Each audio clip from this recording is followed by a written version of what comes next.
we think that things are changing in this space, so the 5 tenets that we talked about might not hold as much in a new world. And that new world is kind of dictated by what we call our 5 new points. The first being that there's something called brilliance distribution. So brilliance distribution, very simply put, is that you take 1 million people anywhere in the world, and the intelligence distribution will be equal. So if you look at it, 2.1% on average will be exceptional people. 0.1% will be geniuses. So out of 1 million people, you should expect about 21,000 people to be exceptional, and you should expect about 1,000 geniuses in your pool. Now, when you think about brilliance distribution and you add it on to the next thing, which is connectivity, location on research diminishes. So I can connect to any research in the world now, and I can apply that brilliance to that research. So the thing that's changing about Africa is this, is that we are getting more connected, faster, and the very big change that's different from the developed world is that we're mobile first, meaning that almost all of you in this room is carrying around internet connectivity with you, and it's the only internet connectivity that you have, whereas the rest of the world might have internet connectivity at home, and then they sort of defer to mobile connectivity next. We are internet or mobile first. The third is a phrase that was made popular by Mark Andreessen at Andreessen Horowitz in Silicon Valley, which is software is eating the world.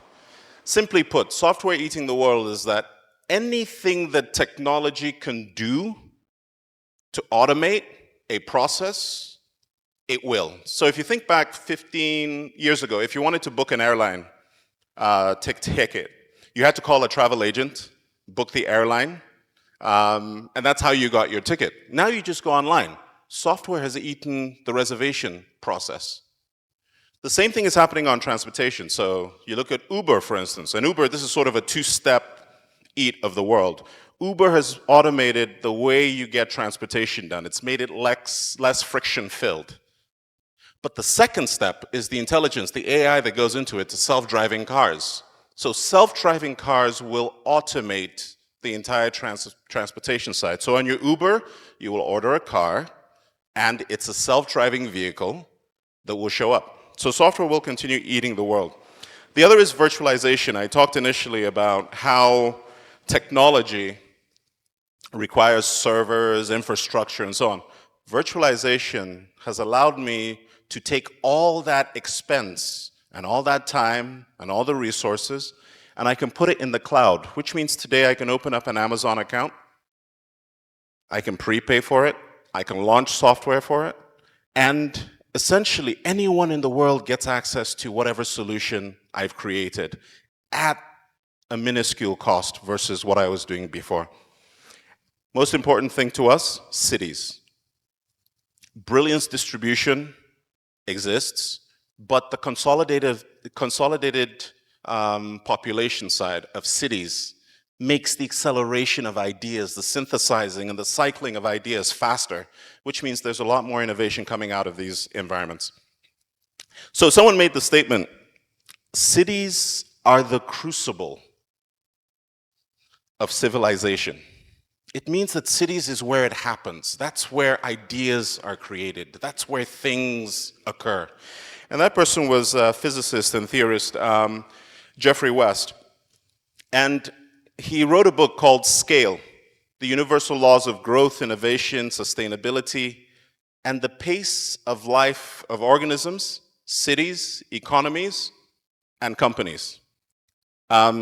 You kind of think of the cover of that book and there's no graphic as all title. And this guy should know a thing or two about this. And what he looked to do is try to model how a city works. And he postulated that a city is just comprised of organisms, individuals. Individuals make up a city. And if individuals make up a city and they're networked, maybe I should just understand the individual. Very easy thing, of course, you'd think to yourself. But you have to sort of dig back to 1932. And there's a law called Kleiber's Law. Kleiber's law is actually a fantastic, phenomenal thing. It took the element of life down to an equation. And essentially, I can model any life form based on its mass. So let's say, for instance, you have a mouse, weighs 100 grams. I can project the amount of energy required for that mouse to stay alive. If I double the weight, or let's say we go 5 times the weight, to a cat, on an equation, I can tell you how much energy that cat requires to live. And it's mapped out on a logarithmic scale, straight line, so all those dots are all the animals. On the lower left, plant life. On the upper right, a whale. And it's a neat mathematical equation that's known as Kleiber's law. Now, this is a sort of an interesting equation in that life becomes more efficient as it gets bigger. So if I double something, the amount of energy required doesn't actually double. It's a fraction of it. It's about 0.88 or so. So what West was trying to see is, does this hold for a city? And if it holds for organisms, humans, then it should hold for a city. I should be able to model the city. And if I can model the city, I can predict so many things about cities. So, test. I increase, and this is sort of a West's test. If I increase the population of a city by 100%, what happens to the underlying infrastructure? The underlying infrastructure only increases by 85%, which meant that the law held when you applied it to cities. And the 85% is 85% petrol stations, 85% tarred roads, 85% meters of sewage.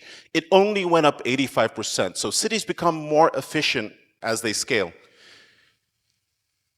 However, there is something that happened that made this equation superlinear, meaning that every increment of 1, I got a greater increment.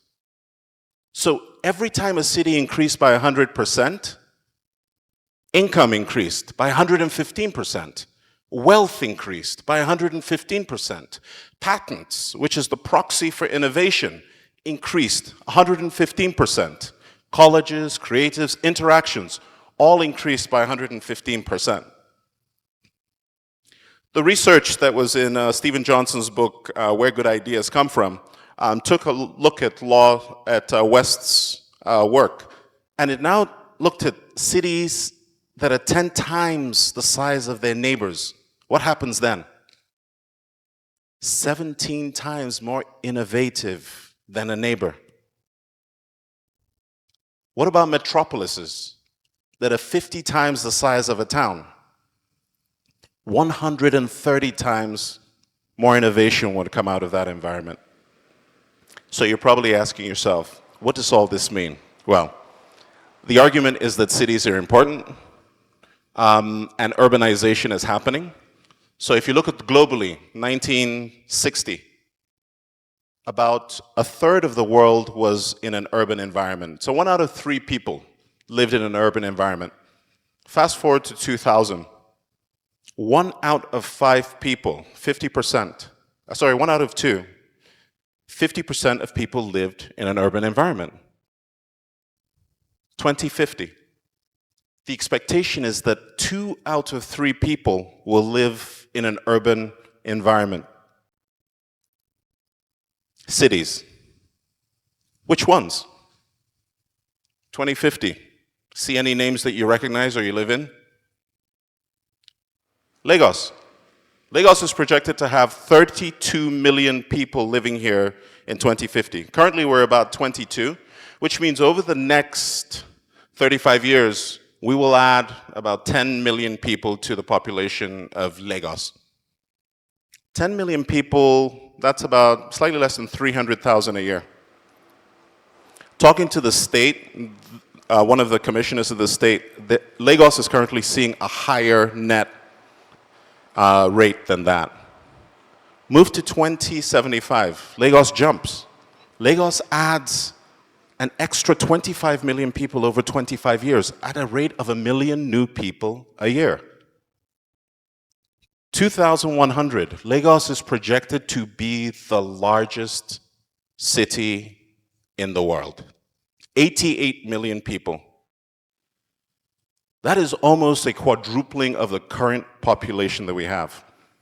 Now, you sort of look at that and you say, okay, that's great, but add brilliance distribution to that.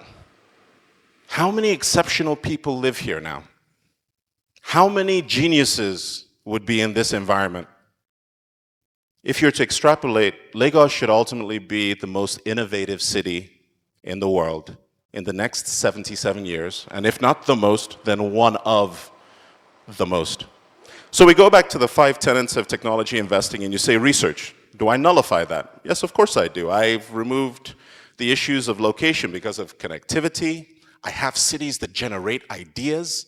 I also have brilliance distribution, and software is where you get a lot of the innovation. It will eat a lot of processes in the world.